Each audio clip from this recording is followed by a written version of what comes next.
You suck with the Dwarfs. Admit it. Go on, you do. Now please, just admit it. And today I'm going to tell you why. Do the grudges keep piling up in your Dammaz Kron? Do your dwarf campaigns end coming up a little short? Short? Well, don't worry. Your friend Joseph Blakeman is here to look after you, with barrels of freshly brewed takes for your consumption. And today we'll be diving deep into why you suck with the Dwarfs, Thorgrim Grudgebearer, and Karaz Ankor as a faction. After today's video, your Karaz Ankor campaigns will no longer be so whack. As a disclaimer, this is not a guide for multiplayer. It would take more ingenuity than the entire Engineers Guild could muster to explain why you're so terrible at that. My name is Blake, and I bid you my fondest welcome to Blake's Takes, where today I'm going to give you my take on why you're just awful with the Dwarfs. Is my take hot or not? Let me know in the comments below, and if you enjoy today's video, please consider liking and subscribing. It really helps the channel out. Now, the throng is mustered, I think you'll agree. To reclaim the Karaz Ankor is our task, and we'll do it with glee. Our armour is as thick as our warriors are brave. Our dwarven lads will chunter and grumble all the way to the grave. But not before the enemy has been battered and made red with scars. They will hear our battle cry, Kazakun, Kazakit, ha. Reason you suck with the Dwarfs. Number 1. You don't shell Skarsnik.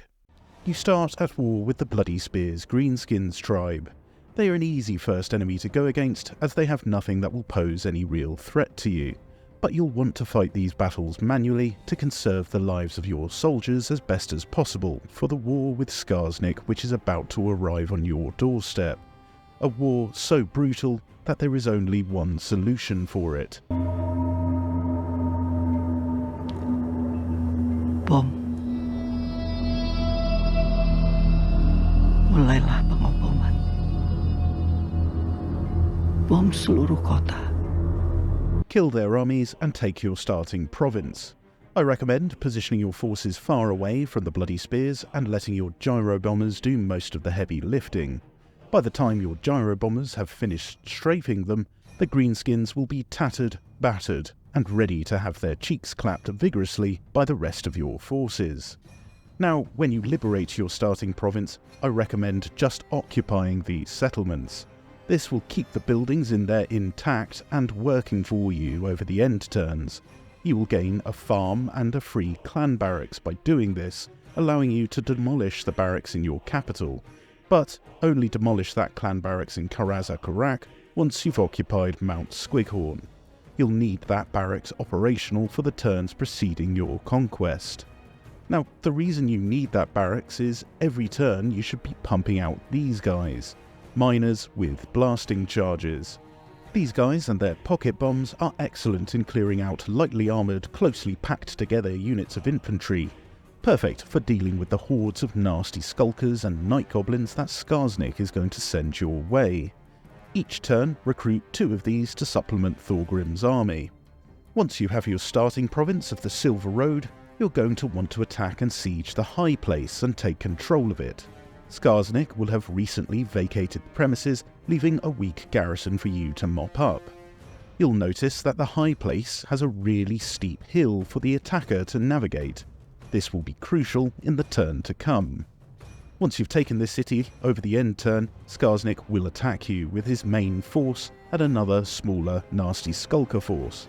This is a tough battle to handle so early on, and the result of this battle will determine the success of your campaign.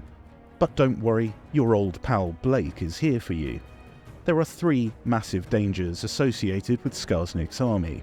Firstly, and most obviously, you have the enormous Arachnarok spider he'll be fielding. Then you have his night goblins with spinning loons.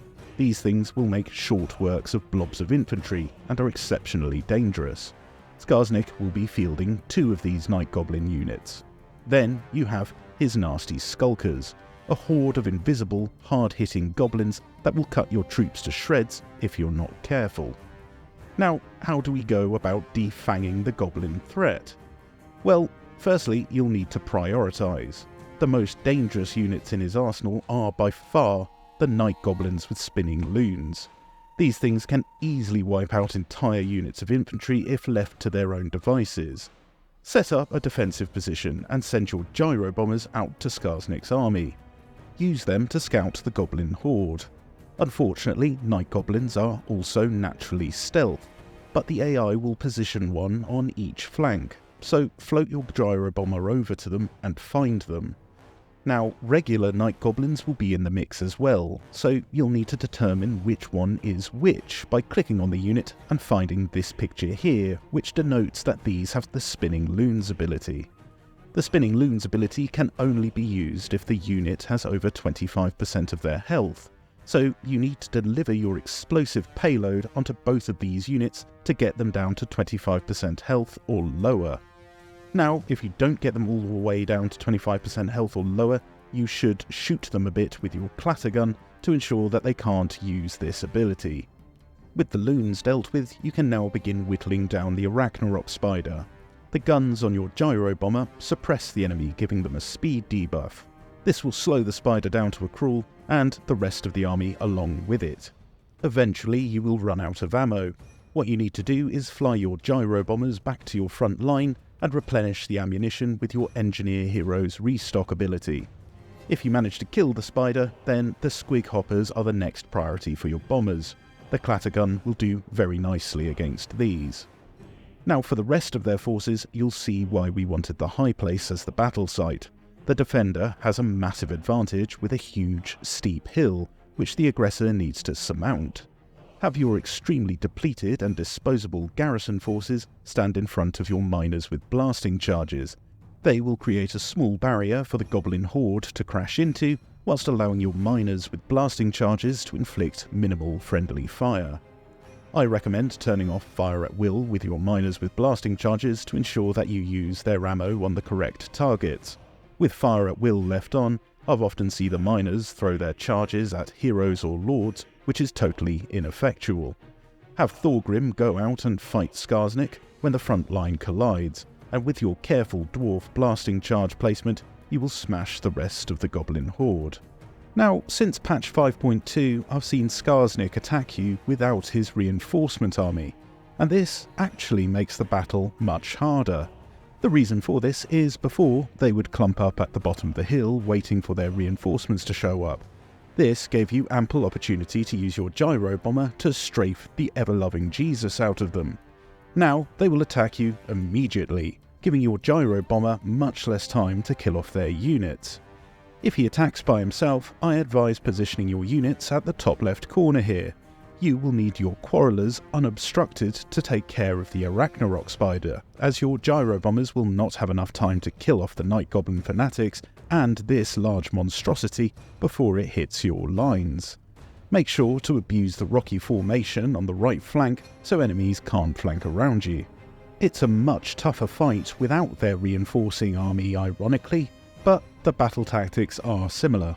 Wait for the goblins to bunch up on your lines, then blow them up with your miners.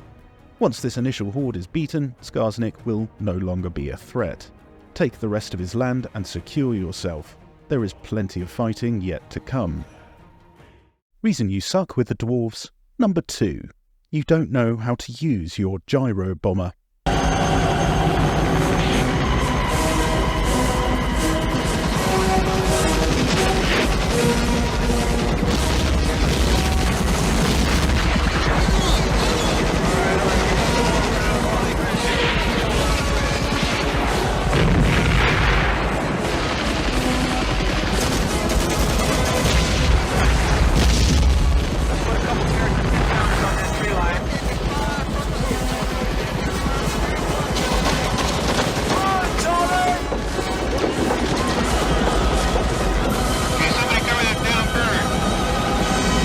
Now, the Gyrobomber is your secret to success in the early stages of your campaign. This devastating machine of war is capable of putting out an absurd amount of damage if used correctly. It has 2 weapons, its bombs and the nose-mounted clattergun, both excellent tools. Firstly, the bombs are extremely useful at clearing out infantry. and you should make sure to use all of your bombs in every fight. In the clamour of battle, they can easily be forgotten about, and as battles are often over quite quickly in Warhammer 3, I make sure to use these on high priority infantry targets early so I don't forget about them. If you're not a forgetful rapscallion such as myself, then the best way to use them is to wait for your front lines to connect and the enemy is pinned in place. But I prefer to get rid of the bombs early so I can focus my attention on correctly using the clattergun. The clattergun has so many uses and its projectiles are actually very good at killing pretty much anything, but it's all very dependent on how close you are to your targets and what targets you're going after. To kill single entities, lords and heroes, the trick is to fly your gyrobombers as close as possible to your target to maximise the chances of your projectiles hitting. Fly in as close as possible and watch your gyrobombers strip portions of the health of the enemy general or single entities with remarkable efficiency. It's also very potent at killing and disrupting infantry, but there's a bit of a trick to it. Firstly, the projectiles will do a heap of damage, but they will also knock over models, causing the infantry formation to break apart as models are displaced. The trick is to switch to a different target, as what I've found is your gyrobombers will begin to target the stragglers, the models that have been knocked over in the initial volleys who are trying to catch back up to the unit. This dramatically decreases damage output. After they've fired off their first volley, swap to another target, allowing the unit of infantry which you fired at first to reform so you can strafe them again later. Rinse and repeat.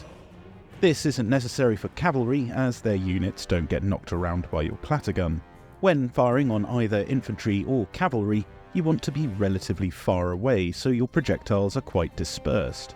Ideally, if you can, hit the unit from the flank, allowing your projectiles the opportunity to pass through the maximum number of units. The clattergun also suppresses the enemy so they incur a 30% movement speed debuff, and this is great for targeting infantry as it will slow down and disrupt the advance of the enemy. Gyrobombers are multiple entity units and they can take a lot of punishment as well, meaning you shouldn't feel too concerned about them taking a fair bit of damage in a fight. As long as no models die, they will return with full health in the next fight, so feel free to have them tank a bit of arrow fire whilst they're getting into their strafing runs. Those arrows your gyrobombers absorb are arrows which could be used on your infantry and result in killed models and reduced combat efficiency. When your gyrobomber gets to around half health or so, then you're in danger of losing models, but I find that the damage is often spread pretty evenly. The exception to this is if the enemy has missile spells such as Vindictive Glare under the Orcs or the Gaze of Nagash from the Vampire counts. These magic missile attacks will often only hit one entity and can throw this strategy out of the window. So remember, your gyrobomber is effective against all unit types if positioned and used correctly.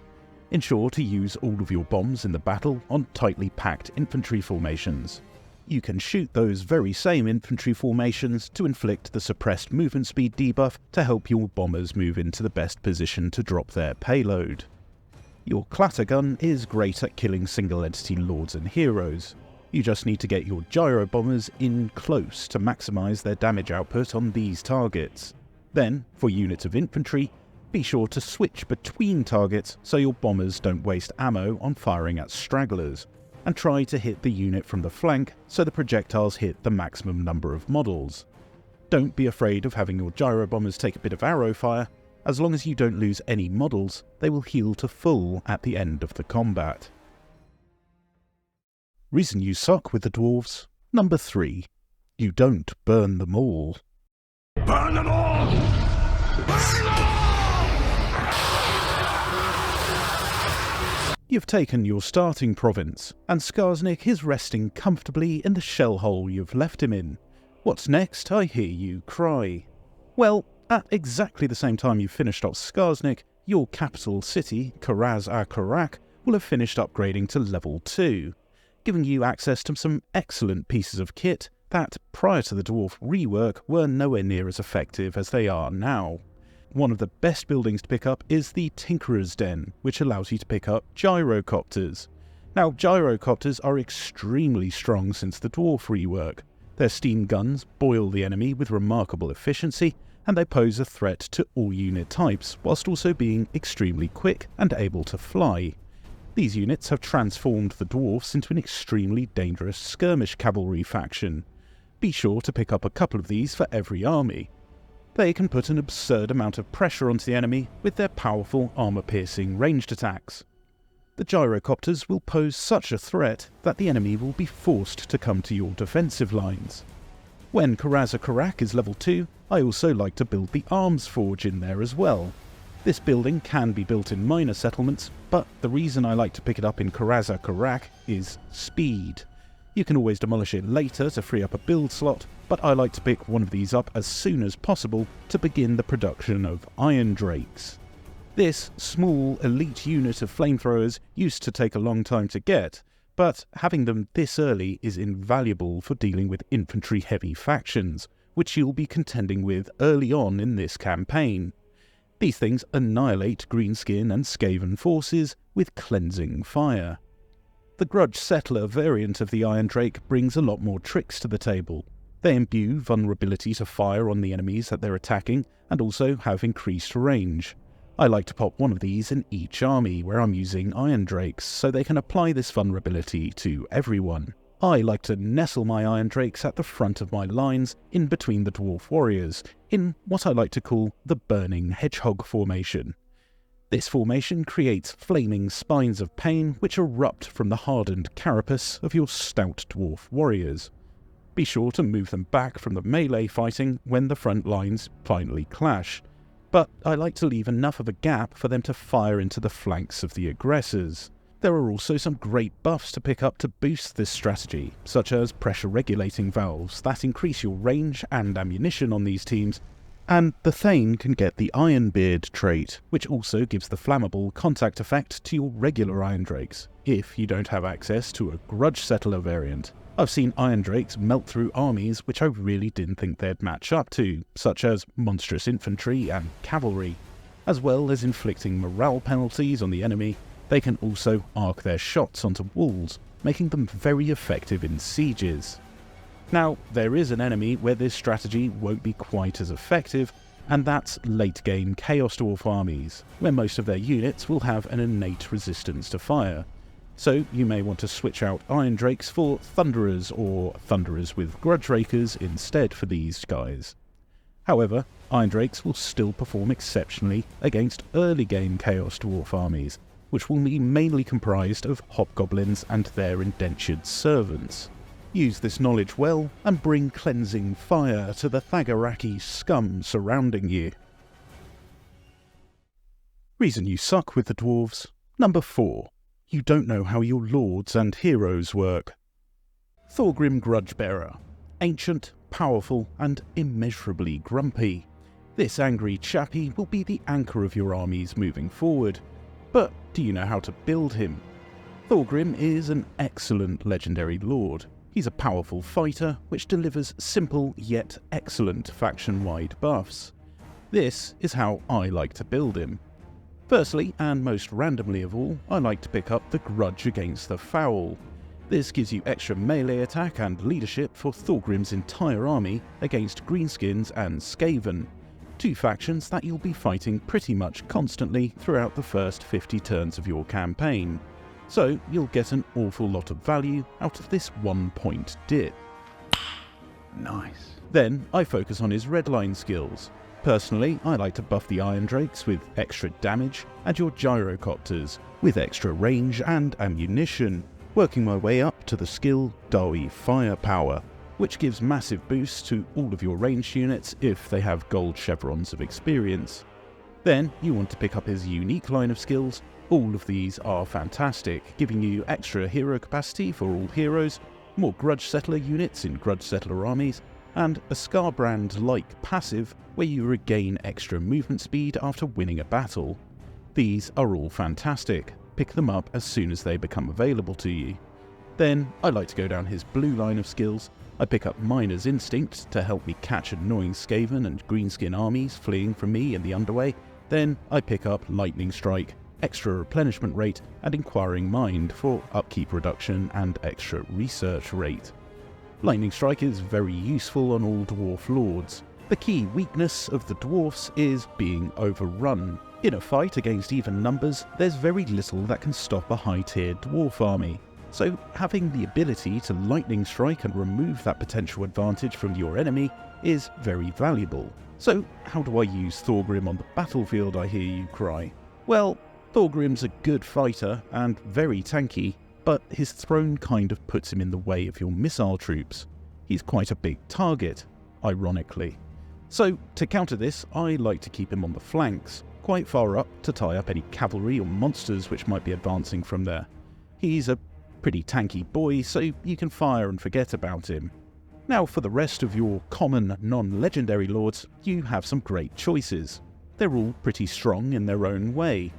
But I think the best one, personally, is the standard Dwarf Lord. The reason for this is, firstly, they're extremely heavily armoured and an excellent melee fighter. I like to have them standing within missile range of my units to tie up enemies on the way to my front line, giving my ranged units more time to shoot at the adversaries.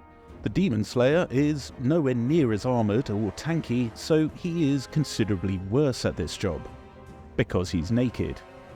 And short. Well, actually, the shortness of both of these characters is a blessing. It gives your ranged units less of a hitbox to contend with when shooting them, so them being itty-bitty boys is actually a big bonus. The Dwarf Lord has this skill here, Hack and Slash, that considerably boosts the performance of your melee infantry units. As I'm not too fond of Slayers because they have the habit of dying very quickly, I suppose it's not a bug, it's a feature, I much prefer this buff, as opposed to the Slayer-related buffs offered by the Demon Slayer. However, if you just love naked dwarfs running around the field, then maybe the Demon Slayer is the one for you. So what about the Rune Lord? Where does he fit into the equation? To get the Rune Lord online, you need to invest heavily into his rune magic, which prevents you from being able to buff the rest of your forces, which will be doing most of the damage in your army. Rune magic isn't too bad, but I wouldn't want to delay getting those lovely red skill line buffs. The Dwarf Rune Lord also gets access to an Anvil of Doom mount, but similar to Thorgrim, this actually works to your detriment. It turns your character into a big target that will catch a lot more of your ammunition. My advice is to just pick up a Runesmith hero instead. The Runesmith hero can also sharpen the weapons of your army, delivering an army-wide damage bonus, which is just extremely good, whilst also maintaining his small profile. All the dwarf heroes are fantastic, and you should be aiming to increase the capacity of them at all times. The Slayer hero buffs replenishment rate and is a very solid fighter. Like the Slayer Lord, he has some excellent buffs for Slayer units, so if you have a Slayer heavy army, make sure you have one of these guys. But they're also extremely good in normal armies which don't have Slayers because of the extra replenishment rate. Then you have Thanes, which can buff your Iron Drakes, and also anything that has blasting charges. They're also another excellent tanky roadblock for anything trying to get to your front line. Then you have the Engineer, which is arguably the most powerful hero. You should have one of these in every army. They boost campaign movement range, increase the damage of all missile troops and their ammunition, and they can replenish units' ammunition too, all the while having a nasty little ranged attack of their own. They're honestly one of the best heroes in the game. Get them. I prioritise getting their triangulation ability to boost missile damage, as well as their boost to campaign movement range. I also pick up the speed, the ammunition, and the Zufbar 42 pounders. Remember that the speed buff here also applies to your gyrocopters, so if you've got a gyrocopter heavy army, this is a very valuable skill. Then I pick up extra range on their attack, mainly for this ballistics calibration buff, which buffs the reload skill of your ranged troops nearby. Again, I'll just state this for the record, I'm not saying you can't recruit Rune Lords, I just think it's more efficient to get a regular Dwarf Lord, then pad that Lord out with the heroes. All your heroes are fantastic, you should try and get one into each army. Ensure you're building up your provinces with more hero recruitment centres to increase your capacity for these guys. Now, a great item to pick up in your Oathgold Forge is the Iron Warden's Tankard. This gives a regeneration effect to heroes and lords which will keep them tanking for longer. But I do prefer to spend my Oathgold on Dwarf technology rather than the Oathgold items, because the benefits are faction-wide as opposed to buffing a single character. Now, if I have a surplus of Oathgold and I don't have any technologies lined up which require it for a while, then I might splurge out on some fancy equipment. Very nice. But most of the time my Oathgold will be spent on getting technologies which have a global impact. In my opinion, this is just far more valuable than crafting items for your lords and heroes. Reason you suck with the Dwarves. Number 5. You don't know how to fight the Skaven. The Skaven, filthy Thagaraki which infest the once mighty Karaz Ankor. These vile and virulent vermin are as vicious as they are voracious. They will be the vanguard of vice, whilst vouchsafing villainy in your vicinity. The only verdict is vengeance, a vendetta, held as a votive not in vain, for the value and veracity of such will one day vindicate the vigilant and the vertically challenged. Dwarf strategy is simple. Hold the line with your tough defensive melee troops whilst your ranged units dish out the damage. But this becomes extremely difficult to do when you have this bullshit here, that bullshit there,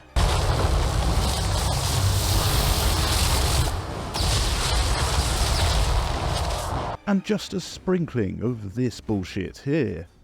Skaven are very annoying to deal with, but their key weakness is that their early game units are terrible, so it's always advisable to launch early wars of aggression against them to stop them getting too out of control.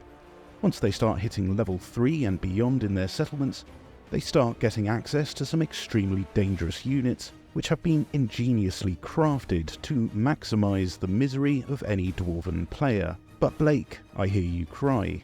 I'm fighting the Skaven early, and I'm still getting 10 beefy Skaven bros heading over to my crib with spatulas to spank my tight little man pussy.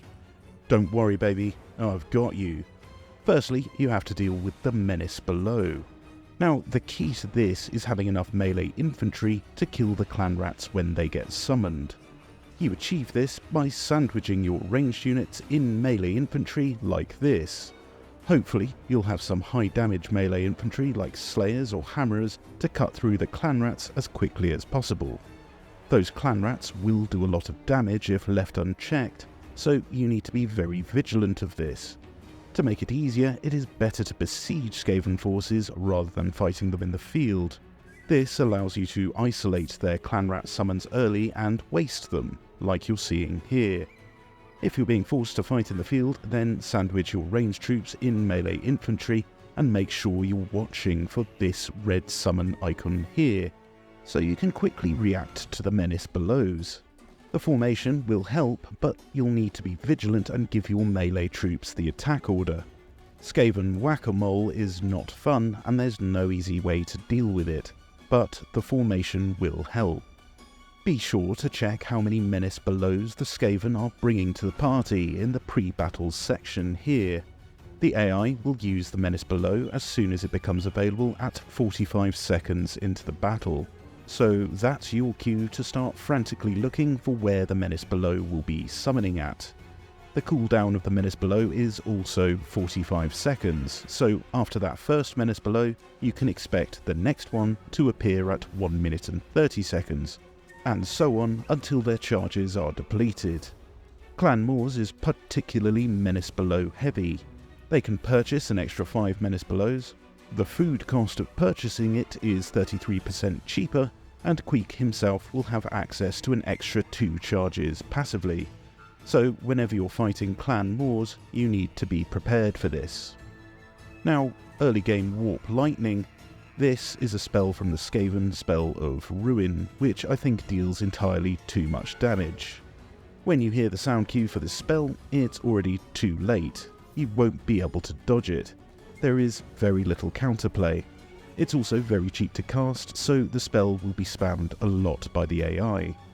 Your best bet is to spread your units thin and wide to minimise the surface area that the spell will affect. If you see a Skaven Lore of Ruin caster, such as a Warlock Engineer or Greyseer, then they need to be a priority target of yours. Get your Gyrocopters over there to kill them. But wait, there's more. The Skaven Spells of Ruin also have the Howling Warpgale spell, which will paralyse your flying units in mid-air. If the Skaven army has a lot of gutter runners, night runners or rattling guns, then this can be very deadly for your Gyrocopter fleet.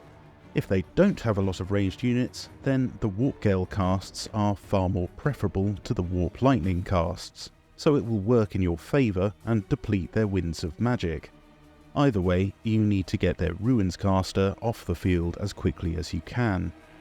Then you need to prioritise the Skaven specialist units, things like Warpfire throwers, Deathglow bombardiers and Plague Claw catapults. They need to be killed as a priority also. Gyrocopters and Gyrobombers can carry out this work very well, as can your siege weapons. So remember, sandwich your units to prevent menace blows. Be vigilant for this red exclamation symbol here. The first menace blow will always be dropped at 45 seconds into the fight. Keep your troops' formations thin and wide if the enemy has a Ruins caster that can cast Warp Lightning on you. Use your Gyrocopters to take out their Ruins caster as quickly as possible, then move on to dealing with their specialist troops such as weapons teams, Globadiers and siege weapons. Skaven are far easier to deal with if you besiege them than fighting them in the field, because you can easily neuter the menace below threat. The final tip is to never ever force march anywhere where there is the possibility of Skaven attacking you over the end turn. They will certainly ambush you. If you're ambushed, then unfortunately I have no advice for you. Those spatulas are coming for that juicy arse of yours. As a race, you're extremely reliant on your positioning for your ranged contingents to pump out the damage. If you get ambushed, you will not be able to do this. Dwarves are just far too slow and they won't be able to form up and do this correctly. Never force march in enemy Skaven territory. You have been warned. Reason you suck with the Dwarves. Number 6. You don't know how to manage your empire. Now, Dwarfs have very good buildings, but they come with the caveat of being very expensive. Over the course of a 100-turn campaign, you will likely only get maybe 1 or 2 provinces fully developed up to Tier 5. Now, you need to invest your resources into a few powerhouse provinces and leave the rest of your empire as simple income generation provinces. You see, the Dwarfs are actually very good sackers, so I like to sack settlements, then occupy them, and funnel the gold gained into my main provinces. This is what I like to call the sack and funnel system. Basically a house of cards where the dickheads at the bottom do all the work and give all the money to the smart guys up at the top. Alright, now This system will allow you to rapidly build up your main provinces whilst leaving those other sucker settlements out in the cold, bitter and poor. Like, if you're a broke boy, just say so. Again, dwarf buildings are very expensive. You can mitigate this somewhat with the Toolmaker Income Building, which is a fantastic building and should be built everywhere, but you need to be sensible. Build up provinces you can defend, and only invest money into a province you're sure you can hold, or a settlement that has significant strategic importance. Your priority provinces should be regions which have a gold or diamond mine in them. These will provide you with a boatload of money at max level. An obvious example is your starting province of Karaz Ankor. Then you have Skarsnik's old home, Mount Gunbad. This not only has a gold mine in it, but the Brightstone mine, which gives an absurd amount of money too. There are other examples of these kind of places, like Black Crag and Karak 8 Peaks, and you should be funneling your money into these to get them as strong as possible as well.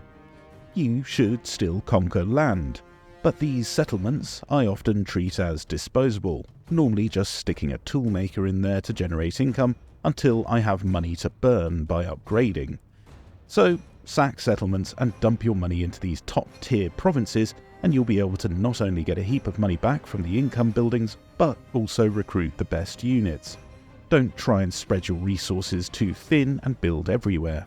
Your buildings are expensive, and you will get more value by focusing your wealth into a few powerful settlements. The sack and funnel system will generate you unfathomable returns. You have my guarantee. Reason you suck with the Dwarves, number 7. You don't know how to defend in sieges. As one of the few races in the game that can actually defend their settlements when you have some walls up, it's a good idea to understand the nuances to a dwarven defence. Often you will be presented with battles that may register as a defeat in auto-resolve, which are, in fact, very winnable. Firstly, you want to ensure that your victory point is secure. Look for the point with the little horn. If the enemy controls this plaza, then they will win the siege. You should stack the majority of your forces in here and wait for the enemy to get to you. This is where you will set up your ranged killing zones. Now, as I said earlier, you're only a good defensive faction if you have built walls. Your unwalled garrisons are pretty useless, so be sure to put up walls in places which you intend to keep.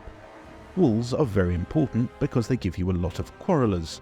Quarrelers are a solid ranged infantry unit who will be dishing out the majority of your damage in defensive sieges. Now, the key here is to ensure that they can output their damage. You want to spread them out so they can all continue firing if a unit of them gets compromised. You should space them so that they should be able to fire on each other should the need arise. Now, you want to set up your dwarf warriors and longbeards in the choke points. They're very solid infantry units that can keep the enemy at bay for a long time, but they won't do much damage.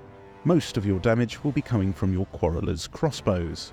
Now, walled settlements are better to defend, but ironically, the walls themselves don't actually help you in the traditional sense of what a wall should do.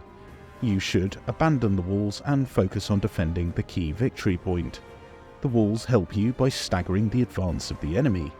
When the enemy has battered down the gates or used their arse ladders to circumvent your walls, they will immediately begin heading over to you. The AI is not smart enough to combine all of its forces into one assault.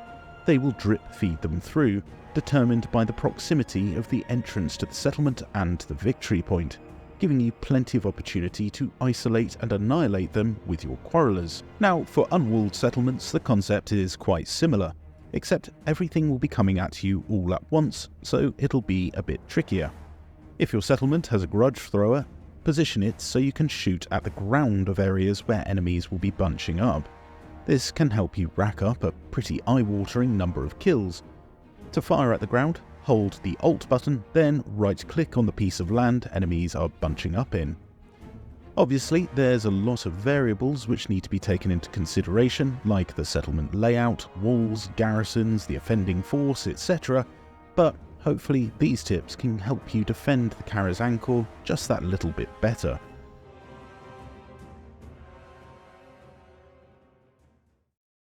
Reason you suck with the Dwarves, number 8. You don't satisfy the Dammaz Kron.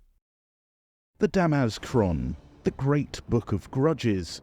You need to be striking grudges from this book to gain access to massive buffs. Traditionally, dwarves used to play defensively on the overworld campaign map, sitting back and letting the enemy come to you. But since the dwarf rework and the introduction of the grudge currency, you're now heavily incentivized to be aggressive. You will see this little number above the heads of armies and settlements. This number represents the number of grudges you will satisfy when you have either beaten that army or taken that settlement. Passively, they will contribute towards your Age of Reckoning, this meter up here. By clearing enough grudges, you will advance this meter along and unlock some fantastic bonuses, like faction-wide control and growth. You'll also receive instant recruitment, some insanely powerful grudge settler units, which I'll go into more detail in a second, and finally, if you max out the Age of Reckoning meter, you'll receive a free grudge settler army, which can go around for 10 turns and settle more grudges. All fantastic stuff. Now, of the grudge settler mercenaries that you receive, they're all pretty good, but there are some absolute standouts, which can massively impact an army's performance by their presence on the battlefield. Firstly, the Iron Drake grudge settler, which I mentioned in Reason 3, they are an absolute monster of a unit. Get these units into your armies as soon as they become available. You will need to achieve a Tier 4 Age of Reckoning or higher to unlock these guys. They have much better range compared to their standard counterparts, they inflict a weakness to fire, whilst also doing an obscene amount of damage in their own right. Get them, you won't be disappointed. Then you have the humble Grudge Thrower Mercenary, which may not look like much, but it's actually a game changer. Not for the damage it deals. Whilst its shrapnel shot can be devastating to closely packed infantry formations, the main reason you want this is for its monstrous impact. The monstrous impact debuff knocks a massive 60% off the enemy's movement speed. This is huge, and I've been able to get heroic victories in battles that I had no right winning because of this debuff. Use your Gyrobombers to further slow down enemies with their suppressed debuff, and the enemy will be sitting ducks as you pound them with the rest of your ordnance. You unlock these if you reach a Tier 3 Age of Reckoning. Finally, the Trollhauer Torpedo Gyrocopter. This thing nukes enemy large units. It's got an impressive range, but I find it's better to get in closer to units so that the accuracy of the missiles is much increased. They also have a pair of bombs on them which do anti-large damage, so they're great for dealing with large clusters of cavalry. They're a very solid specialist unit. I wouldn't pick up more than one of them per army because they're only good against single entities and large units, but they're very, very good at that role, so do consider getting one.